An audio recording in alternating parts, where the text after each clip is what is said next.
puasa, iman, dan sabar itu tidak bisa dipisahkan.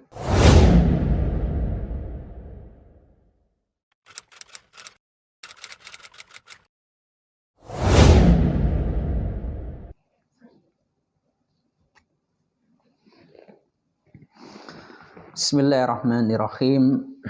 Assalamualaikum warahmatullahi wabarakatuh. Alhamdulillahilladzi arsala rasulahu bil huda wa dinil haqq liyudhhirahu 'alad dini kulli wa kafa billahi syahida. Asyhadu an la ilaha illallah wa asyhadu anna Muhammadan 'abduhu wa rasuluh. Allahumma shalli wa sallim ala nabiyyina Muhammadin wa ala alihi wa sahbihi ajma'in. Rabbi israhli sadri wa yassirli amri wahlul 'uqdatam min lisani yafqahu qawli, amma ba'd. Pemirsa IA Menyapa dimanapun Anda berada, alhamdulillah segala puji bagi Allah yang telah memberikan nikmat sehat, nikmat kesempatan, sehingga hari ini kita bisa bertemu kembali walaupun via online. Namun walaupun melalui online, kita berharap pertemuan kita masih dengan semangat yang luar biasa. Kenapa luar biasa? Karena alhamdulillah Allah takdirkan kita saat ini berada dalam situasi yang istimewa, di bulan yang istimewa, yaitu bulan Ramadan. Dan alhamdulillah hari ini insya Allah kita memasuki puasa yang ke-26 ya, di hari Sabtu ini. Dan mudah-mudahan Allah, ya, kita bersama-sama berdoa semoga Allah memberikan nikmat kesempatan dan nikmat sehat sehingga kita bisa menyelesaikan puasa kita sampai akhir Ramadan. Pemirsa IA Menyapa dimanapun Anda berada, saya teringat dengan satu ucapan dari sang Hujjatul Islam, yaitu Imam Al-Ghazali dalam kitab Ihya Ulumuddin. Dalam satu bab khusus beliau membahas tentang asrarus syiyam, rahasia puasa. Dan ada apa dengan rahasia puasa itu? Beliau mengatakan bahwa kedudukan puasa bagi umat Islam adalah seperempatnya iman. Nah, mengapa Imam Ghazali mengatakan bahwa puasa itu adalah seperempatnya iman? Beliau mengatakan dan menukil dari beberapa hadis. Yang pertama adalah as-saumu nisfus sabri. Puasa itu adalah setengah dari sabar. Dan di hadis yang lain Imam Ghazali juga mengutip ya perkataan Rasulullah yang mengatakan bahwa as-sabru nisful iman. Dan sabar itu adalah setengah dari iman. Jadi puasa, iman, dan sabar itu tidak bisa dipisahkan.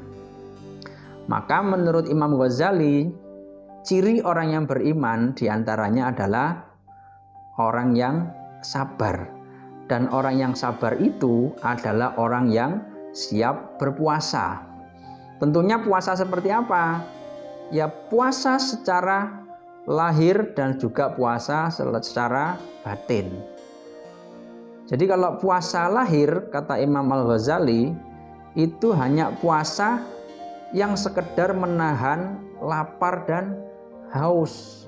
Namun kalau puasa batin, itu puasa yang melibatkan hati kita untuk mengendalikan diri, untuk bisa sabar dari atau untuk melakukan sesuatu. Nah, contoh kalau kita bicara tentang sabar, ya, misalkan kita dihibah oleh orang lain, kita dicaci oleh orang lain, bahkan kita menerima fitnah dari orang lain. Atau yang paling tidak enak, tiba-tiba kita dikatakan yang tidak baik di depan orang banyak. Atau dikritik habis di depan orang banyak tentang satu pendapat, yang pendapat kita disalahkan orang itu di depan orang banyak. Secara manusiawi, pastilah kita merasa tidak nyaman. Namun kalau kita ingat bahwa apa yang dikatakan Ghazali tadi, ya, tidak hanya kita ini melaksanakan puasa lahir tapi juga melaksanakan puasa batin, maka kita harus menahan itu. Kita harus sabar dari celaan atau dari perkataan orang yang tidak menyenangkan terhadap kita. Kita sabar untuk itu. Nah, menahan itu adalah puasa. Ini menurut Imam Al-Ghazali. Maka jelaslah perbedaan orang yang puasa atau orang yang tidak berpuasa. Nah, orang yang tidak berpuasa itu orang yang seperti apa? Yang menurut Imam Ghazali katakan orang yang tidak siap berpuasa itu adalah orang yang tidak punya kontrol diri lagi terhadap nafsunya. Apapun yang disuarakan oleh hatinya, dia ucapkan bebas. Dia mau ngomong apa, dia nggak mau tahu. Apa yang dia sampaikan itu menyakiti orang lain, dia nggak peduli. Yang penting aku ngomong. Apakah yang dia ucapkan itu baik atau tidak, dia nggak peduli. Yang penting aku puas. Aku mau ngomong apa saja, tak peduli orang lain mau mendengar atau tidak, orang lain tersinggung atau tidak, yang penting aku bicara. Orang yang keinginannya selalu ingin diwujudkan, tidak bisa ngerem, pengennya banyak hal. Sudah beli makan ini, pengen lagi makan itu, makan C, makan B, dengan segala macam keinginan yang dia tidak bisa kendalikan. Nah, itulah orang yang tidak puasa. Maka orang yang beriman, salah satu cirinya adalah sabar. Dan jalan untuk mendapatkan kesabaran itu diantaranya adalah berpuasa. Pemirsa IA, dimanapun Anda berada, maka ketika kita di bulan Ramadan, seharusnya tidak ada lagi orang yang marah. Dan juga tidak ada lagi orang yang malas. Maka ketika kita menjumpai atau kita sendiri yang merasa malas atau marah, maka kita perlu berhati-hati. Kita bisa kehilangan kesabaran. Dan kalau berbicara tentang sabar, ada dua hal. Sabar itu bisa sabar dari, bisa sabar untuk. Bisa sabar dari segala sesuatu yang menimpa kita. Bisa sabar dari segala sesuatu yang menggoda kita. Bisa sabar dari segala hal yang bisa membuat kita tergelincir dari ajaran-ajaran atau rel-rel yang sudah ditentukan dalam agama kita sesuai dengan syariat yang ada dalam agama Islam. Sabar untuk itu artinya kalau dalam bahasa agama itu disebut istiqomah. Makanya di bulan Ramadan ini kita harus membiasakan diri sabar untuk melakukan hal-hal yang baik. Sabar untuk beristiqomah. Selain berpuasa itu sendiri, ada juga kegiatan-kegiatan yang lainnya yang bisa kita jadikan sebagai riyadhah. Karena Ramadan itu sendiri juga sebenarnya bisa kita katakan bulan yang bisa kita jadikan riyadhah, latihan. Nah, bulan yang istimewa inilah kita gunakan semaksimal mungkin. Nah, bagi Bapak atau Ibu atau pemirsa IA menyapa dimanapun Anda berada, misalkan kita yang di luar bulan Ramadan, kita kurang berinteraksi dengan Al-Quran, maka di bulan inilah bulan yang tepat untuk kita melakukan riyadhah. Kita bersabar untuk terus istiqomah, berniat ya, dan mewujudkan niat itu. Niat untuk apa? Niat salah satu contohnya menghafal atau menyelesaikan membaca Al-Quran. Di bulan Ramadan ini khatam 30 juz. Nah, caranya bagaimana? Ya, salah satu cara yang bisa kita lakukan yang tidak harus langsung kita membaca satu hari 30 juz, tidak. Kita bisa membagi waktu yang ada. Coba kita renungkan. Satu hari waktu kita ini sama, 24 jam yang diberikan jatahnya kepada kita oleh Allah Subhanahu wa taala. Nah, di 24 jam itu kita bisa mengatur kegiatan kita di jam itu. 8 jam lah menurut teori itu digunakan untuk bekerja. Kemudian 8 jam digunakan untuk beribadah. Dan 8 jam digunakan untuk istirahat. Kalau kita mengambil 8 jam untuk beribadah, apa benar 8 jam itu kita khususkan untuk beribadah kepada Allah? Saya kira tidak juga. Walaupun ada orang-orang tertentu yang betul-betul memanfaatkan bukan hanya 8 jam, bisa 16 jam atau lebih untuk khusus dengan Allah saja. Namun secara umum ya jarang manusia pada umumnya menggunakan waktu ibadah khusus dengan Allah atau bersama Allah 8 jam itu jarang. Maka kalau menghitung 8 jam itu masih bisa kita ambil lagi waktunya. Kalau kita memang berniat menyelesaikan 30 juz membaca Al-Quran dalam bulan Ramadan ini, kita bisa bagi satu hari, ya kita bisa mengambil jatah 1 jam dari 24 jam tadi, atau dari 8 jam tadi kita kurangi jadi 1 jam. Kita ambil waktunya. Kemudian kita berniat untuk mengistiqomahkan, bersabar untuk menggunakan 1 jam ini untuk berinteraksi dengan Al-Quran. 1 hari 1 juz. Dan 1 hari 1 juz itu pun kita masih bisa membaginya dalam 5 waktu misalnya. Kita ambil contoh, habis sholat isya kita membaca 2 lembar. Habis isya kita membaca 2 lembar. Habis duhur 2 lembar. Habis sholat asar 2 lembar. Dan habis sholat maghrib 2 lembar. 1 juz itu kalau dikumpulkan jumlahnya adalah 10 lembar. 1 lembar itu 2 halaman. Nah, kalau kita membaca, mengistiqomahkan, bersabar untuk membaca, ya, di 5 waktu tadi, insya Allah 1 juz 1 hari selesai dan hanya memerlukan waktu 1 jam. Dan 30 hari ke depan, ya, ini sudah hari yang ke-26, harusnya hari ini 26 jam. Nah, 4 hari ke depan 1 juz insya Allah 30 juz kita selesai membaca Al-Quran. Ini bersabar untuk. Nah, maka untuk bisa membedakan atau menggunakan atau menerapkan sabar dari dan sabar untuk, itu kita membiasakan diri juga untuk menjadi orang yang bijaksana. Nah, orang yang bijaksana itu seperti apa?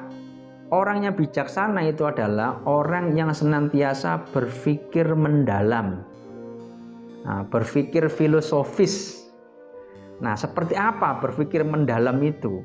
Maka ada beberapa tahapan kalau kita ingin mempraktekkan bagaimana cara kita menjadi orang yang bijaksana dengan senantiasa berpikir mendalam sebelum melakukan sesuatu.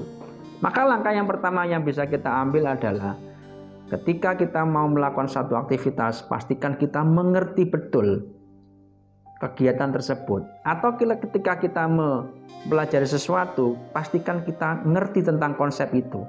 Perjelas konsep itu, pelajari betul konsep itu.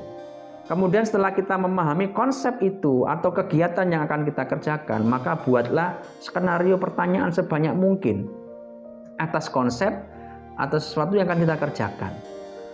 Nah, dengan pertanyaan-pertanyaan muncul itu, kemudian kita berlatih untuk menyusun jawaban. Berlatih membuat argumentasi dari setiap pertanyaan yang kita buat. Nah, langkah yang pertama tadi memperjelas konsep, kemudian membuat banyak pertanyaan dan menyusun jawaban dengan argumentasi yang kita susun. 3 tahapan ini yang disebut dengan refleksi. Nah, tindakan reflektif ini kalau dalam bahasa agama kita ini disebut tafakur. Ya, bertafakur kita. Atau juga bisa dikatakan muhasabah. Nah, setelah kita melakukan tindakan reflektif tadi, kita bisa lanjutkan dengan aksi. Nah, setelah aksi, nah tentulah tahapan terakhir adalah muncul transformasi atau perubahan. Nah, kalau saya meminjam istilahnya Rocky Gerung ya, saya kira di antara pemirsa tahu siapa Rocky Gerung. Rocky Gerung mengatakan kalau kita ingin menjaga kewarasan akal kita, nah salah satu caranya adalah dengan membiasakan berpikir filosofis. Sehingga jika kita biasa melakukan itu, kita bisa menjadi orang yang bijaksana. Dan menurut Imam Ghazali, orang yang bijaksana itulah yang bisa menggunakan sabar dari dan sabar untuk. Jadi puasa itu adalah dialektika antara sabar dan iman. Nah, yang berikutnya, Imam Ghazali mengatakan puasa ini adalah ibadah yang istimewa. Mengapa puasa ini dikatakan ibadah yang istimewa dan menjadikan puasa ini sebagai ibadah yang paling istimewa di sisi Allah atau di mata Allah? Mengapa demikian? Menurut Ghazali, beliau mengatakan bahwa kalau diibaratkan ya, ibadah puasa ini diibaratkan seperti masjid. Ibadah puasa Ramadan ini seperti Masjidil Haram. Nah, sebenarnya di seluruh penjuru bumi ini ada banyak masjid, dan semua masjid itu adalah miliknya Allah. Namun yang diberikan tempat istimewa atau gelar istimewa itu hanya Masjidil Haram. Sama seperti tanah, ya. Tanah di seluruh dunia ini penjuru bumi adalah tanah milik Allah. Namun yang diberikan gelar khusus atau tanah istimewa yaitu tanah haram. Nah, sama puasa itu juga demikian. Di antara semua ibadah yang ada, kedudukan puasa ini kedudukan yang paling istimewa di mata Allah. Nah, kemudian puasa ini adalah puasa yang sifatnya subjektif. Apa maksudnya? Puasa ini yang penilaiannya yang tahu itu hanya kita dan Allah. Kalau Anda pergi ke masjid melaksanakan ibadah sholat ya, orang lain melihat Anda ini sedang menuju masjid pasti mau sholat. Atau ketika Anda sholat, orang melihat Anda ini memang sholat. Kalau Anda berinfak, Anda bersedekah, orang lain bisa melihat dan bisa menghitung berapa jumlah infak dan sedekah yang Anda berikan. Namun Ramadan ya, orang lain tidak bisa melihat apakah kita ini puasa atau tidak, orang lain tidak tahu. Ya. Yang tahu hanya diri kita dan Allah.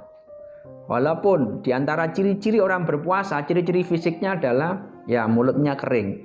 Di luar Ramadan pun mulut kita bisa kering kalau kita pas lagi sariawan. Itu juga kering mulut kita. Atau di luar Ramadan pun kalau kita jarang sikat gigi ya mulut kita bau. Ya, tidak hanya ketika Ramadan, tidak hanya puasa saja. Puasa memang mulut kita bau. Tapi bukan berarti itu ciri bahwa kita ini berpuasa. Tidak. Orang lain tidak bisa menentukan bahwa Anda ini berpuasa atau tidak. Hari ini kita mengumumkan, mendeklarasikan malam niat untuk berpuasa. Besok sore Anda ikut buka bersama pun orang nggak tahu apakah kita puasa atau tidak.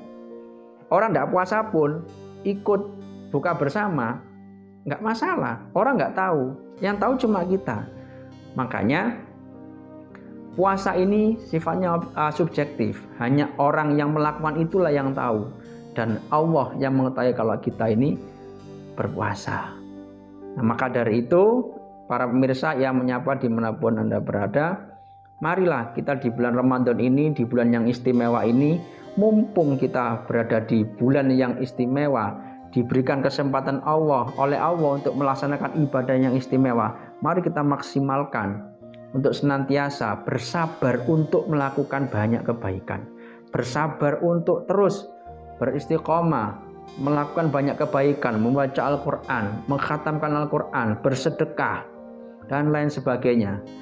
Yang itu bisa membuat kita menambah pundi-pundi ibadah kita, pahala kita, yang nantinya bisa kita gunakan sebagai ya pemberat amal ibadah kita.